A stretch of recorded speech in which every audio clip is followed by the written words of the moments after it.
This was the blurb, the original marketing blurb of this session. We're going to talk first about what is a technical definition. I did not assume that folks on the call would be really clear on that. Then we're going to talk about some typical approaches, how to frame your approach, talk about how you can use a workflow to support your approach.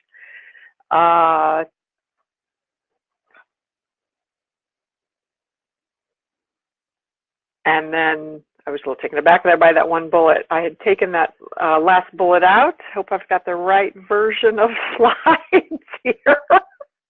And then we will wrap up with a summary of the content. Let's move on. So what is a technical definition?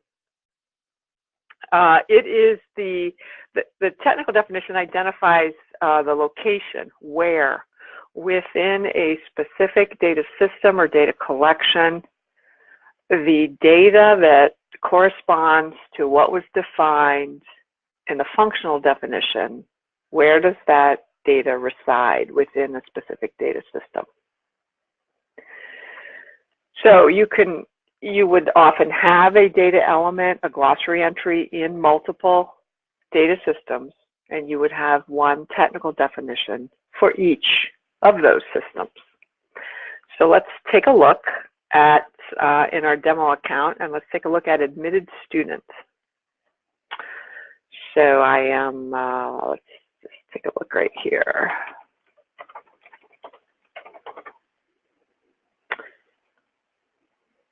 This is an admitted student is, according to our functional definition, it's a student who has been granted an offer to enroll, but they have neither accepted nor declined yet. So the offer's on the table. We don't know what they're going to do yet.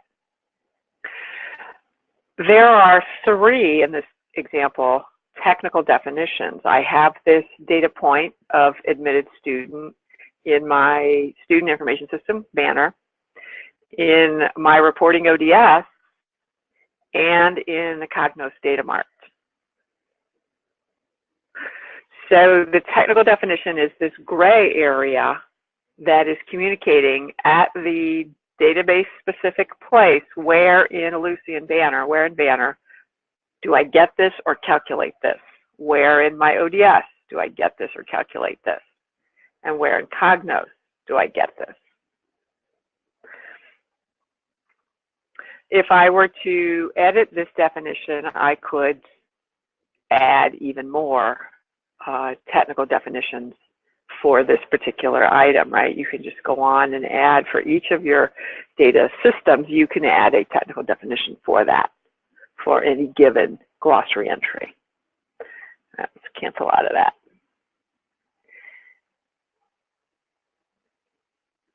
Okay. So note, let's talk a little bit about compare the 3 of these for these 3 different data systems. Note that the layout is different, and even actually how it's structured is different. In Banner, it is a calculation. There's some select statements, et cetera, et cetera. In the other 2, they're just giving the pinpoint a column location within a schema, and there's no mention of calculations. My reporting ODS does give you some other dishes and codes, and doesn't really say specifically which code this one is, in fact.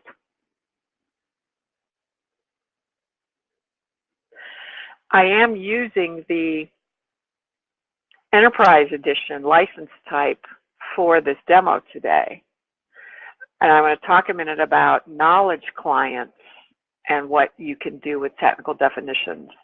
Notice that in my reporting ODS and the Cognos data mart, that that is just typed in text. And even this big parts of this one up here, although there are some wiki links there, that has been manually typed in. So let's look at that. If I go to edit, you'll see that's just the technical definition is just an open text box. We were already there a minute ago there. It's just a text box. HTML text box, and it is on you to manually type that in from scratch.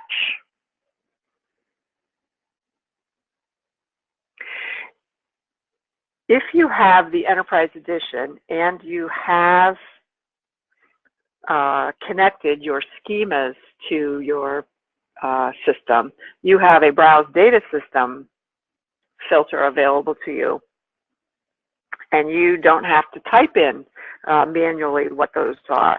Let's just pinpoint and pick up this level code. I'm going to just quickly search for it over here, and that's going to find two. We're going to pick the first one. So this text here of this column name is actually, I'm going to take the first one here, and I'm going to, before I do that, I'm going to delete it over here. This is just for the sake of illustration there. And right where that had been manually typed, I'm going to drop in that, what's going to be a wiki link back to my schema.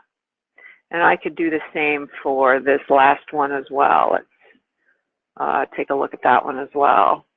Copy that one and paste it. If you were familiar with the data code, you could just use that search box and navigate. Right, drag that over. Let me delete this over here. My point is just to kind of quickly illustrate that with the Enterprise Edition, you can dynamically pull in that technical metadata without having to type it manually. And there you now see there's 4 of them that are linked. And you could go on to do that to the remaining as well. So if those change in the schema through your hub connection, they will be updated in this definition as well. There's just less maintenance is the summary point there with Enterprise Edition. More accuracy, less maintenance. And again, for knowledge, you would be typing all of that in manually with no ability to wiki link that to a schema. One last point, once you have clicked it to a schema, it allows the curious user to drill further. So okay, I want to know more about that code. It does take me to, still within Data Cookbook, to drill further into the parent table or just drill around and navigate through into that schema without leaving my cookbook environment. So it's just a convenient extension of display of technical metadata. Okay. So if you are a knowledge client thinking of upgrading to Enterprise Edition, knowing that that feature is available there, that may be part of what influences your approach today in your knowledge account if you anticipate going to this data schema availability model in the future. You may choose now to not laboriously, manually type in everything now, knowing that you will go to this model in the future. Okay, so let's go back to the slide deck. And I want to talk more specifically about this framework for this approach. So I see it in 2 places. The first part of the approach that you want to think about is what, from a governance or an editorial standpoint, what do you want to accomplish? Mostly from a governance standpoint. And then secondly, how do I want the editors to reflect that in the style guideline? So what do I mean by the governance approach? So here's 2 scenarios, both in using the Enterprise Edition. But on the yellow, we have My Reporting ODS, and that situation in my fictitious client, that situation is that for that data system, we've had it for 10 years. It's already really well documented. And in our decentralized report environment for the users of My Reporting ODS, there are dozens of pretty skilled report writers sprinkled throughout the institution, such that a report consumer usually personally knows someone who did their reports, or they can quickly get to a specific person who is knowledgeable about the reporting environment to ask them questions. there's a very decentralized, highly skilled skill set in that environment for that particular data system. So the approach there in terms of Data Cookbook might be that the technical definition is optional. And if you do put one in, you can keep it simple. And that the primary purpose of it is to support an experienced report writer, perhaps in the more complex situations, but for basic garden variety technical metadata, we've already got that covered in documentation and in the repetitiveness of the training. We're going to use the regular definition approval workflow for documenting the technical definition. And it's even optional. It's not optional. If there are codes there, we want you to include them. So if you are defining a data element that has codes, we do ask that you include the codes in the technical definition. So that might be the only time that it was mandatory that there be a technical definition for that particular data system. Contrast that, and I took another, of course, to make the point, I used an extreme example here in the blue box. And for this fictitious client environment, the data system is Myers Student Information System, is not well known through very many people. There's very sketchy existing documentation. It exists, it's the situation where it exists in the heads of maybe 2 or 3 people, and 2 of those people are poised for retirement in the next 6 to 7 years. That's a more risk. Now, from a knowledge standpoint, that's a much riskier situation than the yellow. So given that, the governance approach to that is technical definitions are required and should be comprehensive. We're going for a pretty exhaustive documentation of technical metadata for Student Information System in Data Cookbook. It's going to support both brand new and experienced report writers. As the technical metadata becomes published, new report writers will have an easier go of it. It will foster a community of report writers, growing community of report writers as that information is more widely available. I didn't mention the business user in the yellow, but the Student Information System doesn't really support the business user. You just have to be really motivated and curious. So that's going to be quite cryptic. The technical language in that technical definition doesn't have to serve really the business user at all. You need to include, if you do a calculation, you need to include an explanation of how that is being calculated. And it's so important that we're going to create a conditional workflow specifically for definitions that have a technical definition for Student Information System, so that we can give that technical definition the space to be written and to have an extra layer of review.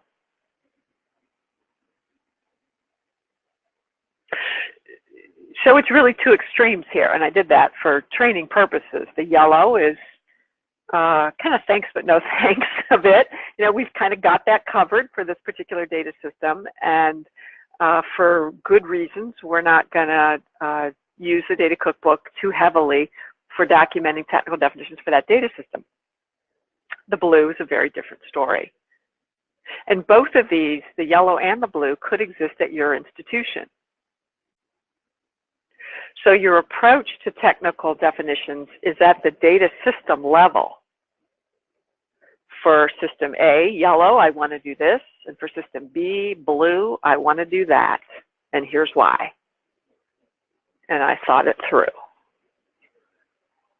Okay, so those are most of the approach obviously is based on skill level and how detailed is the existing documentation. So what kind of report writers culture are you trying to foster? And again, what kind of documentation is already there? If it is IData, we've always said this, if it's working well for you in somewhere else, you should keep using that other place until it stops being useful, and then think about moving it to Data Cookbook. So if that's the governance piece of it, let's talk about the style guidelines. So the style guideline is just physically, how is it supposed to be presented in that text box? So it's pretty straight up. The minimum for my reporting ODS is I want to see the label of that schema object, so table or column or field with a colon. That's the minimum. For my student information system, it's actually a little bit vaguer, more vague, and you can just say the style guidelines vary. Narrative is acceptable. A query dump is acceptable.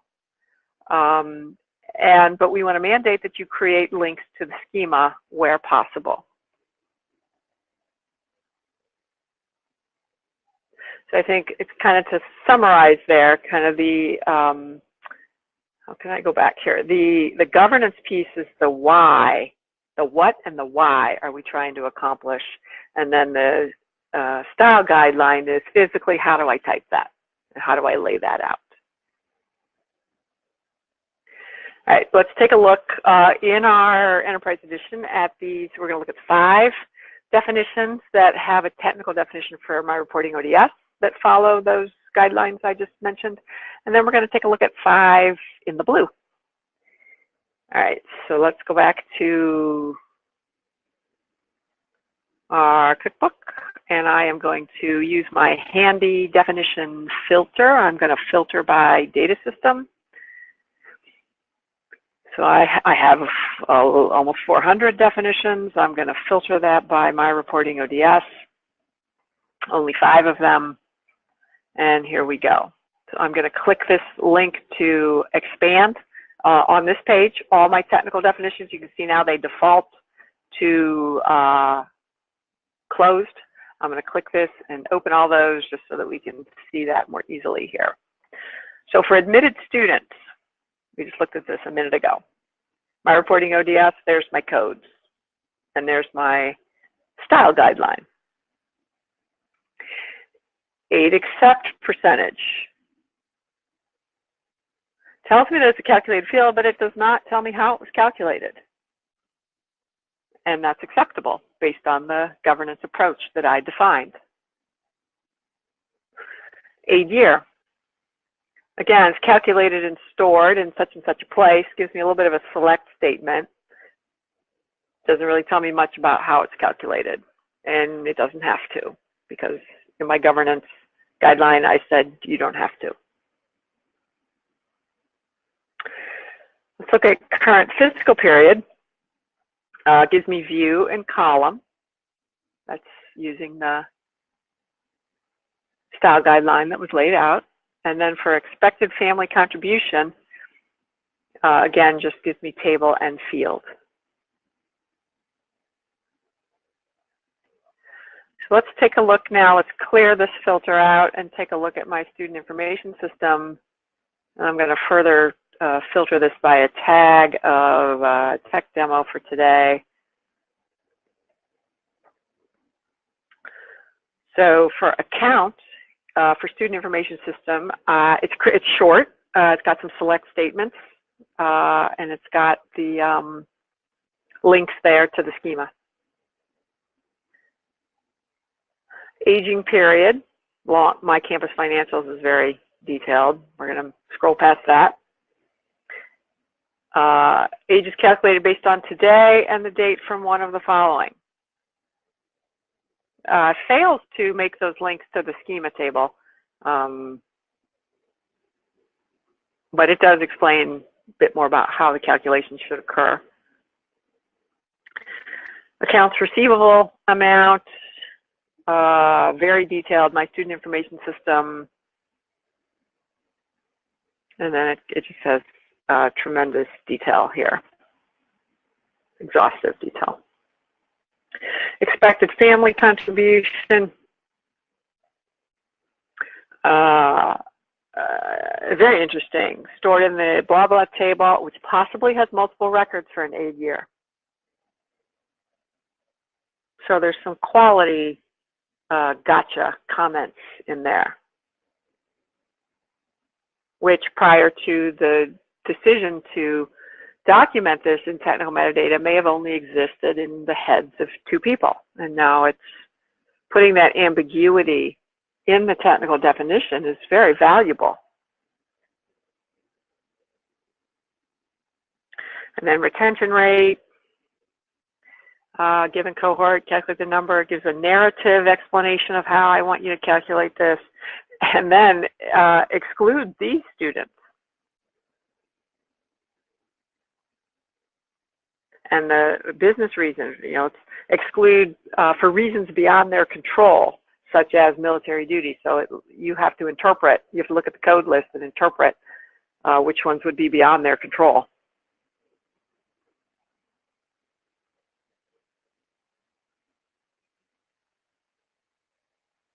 So in summary there, just more information given in the student information technical metadata than is provided in the ODS. As a rule,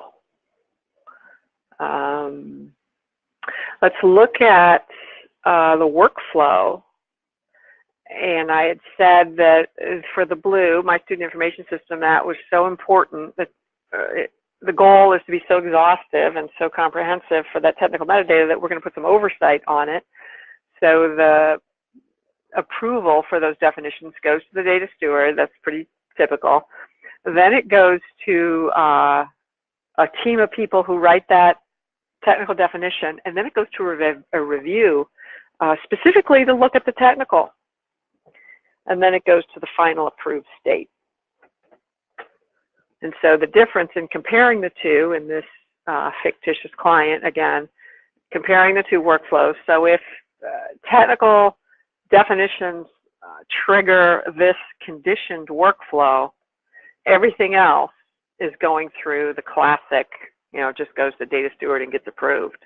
But if you have that one data system, if somebody has flagged that this is in that data system, it triggers this much more aggressive workflow.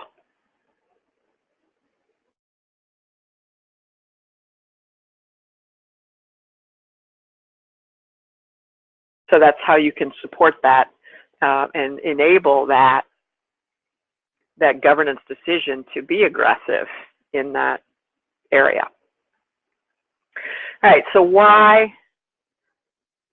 have an approach? Why take the time to think through at the data system level for each of your data systems? Most clients have 7 or 8 data systems. Why take the time to do that? Well, consistency is the bell ringer there for all of it. But what does consistency get you?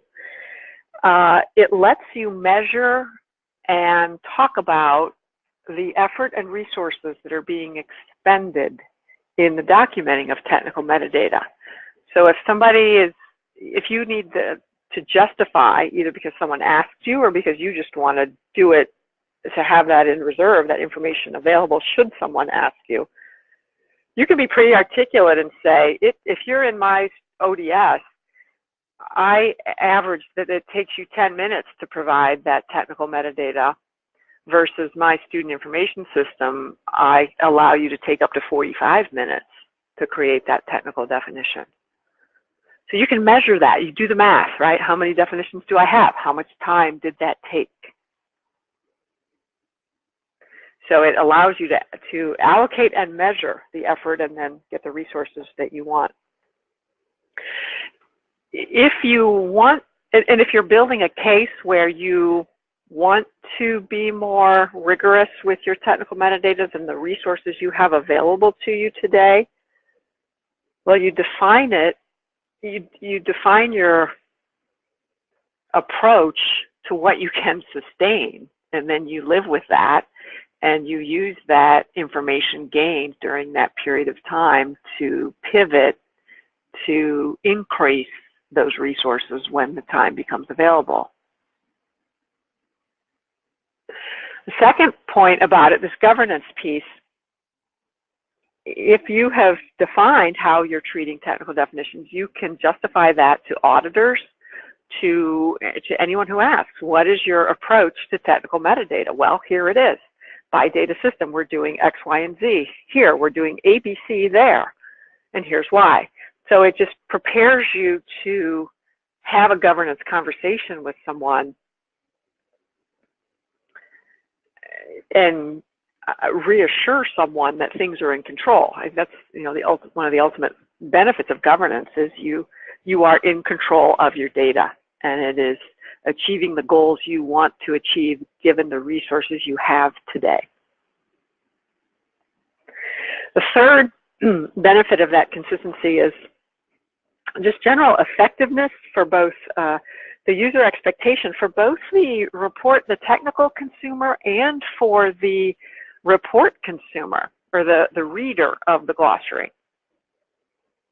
If you, let's say, if for my student information system, if you were inconsistent, sometimes there was a technical definition, sometimes there wasn't.